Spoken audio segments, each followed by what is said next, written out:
Moin, Sonnenschein. Vergnügen mit Platt für Jung und Alt. Vogels.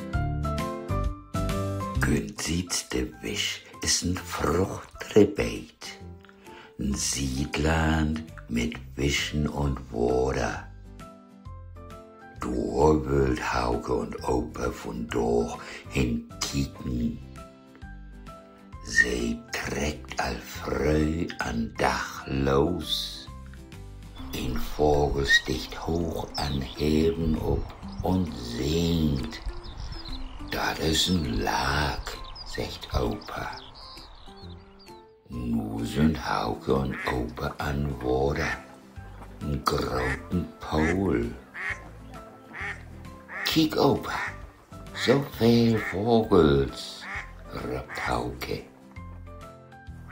Dat sind eins Wader Vogels, erklärt Opa.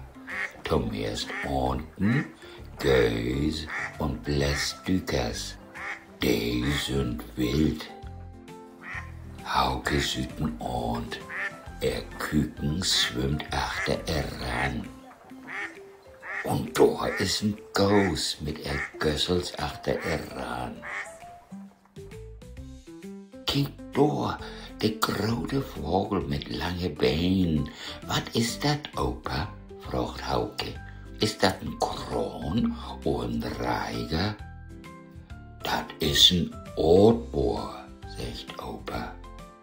Der holt Fräten für seine Familie. Fisch und Poggen. Hauke und Opa strömert lang rümmer in das Siedland.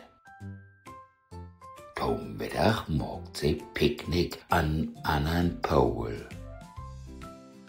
Lot an Dach wandert sie nur das Dörp zurück.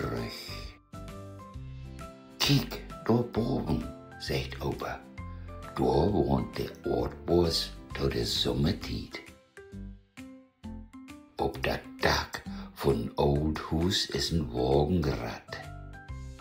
Ob das Rad ist ein Nest. Und in das Nest sitzt die Ortbohrfamilie, die Öllern und die Lütten. Die Lütten will schimmers fräten. Komm, Jung, wie geht nach Hus, sagt Opa. Die Ofenkost töft all. Ob'n Weg hört sie ein Uhl. Uhlen raubt zu des Schummertied. Tschüss.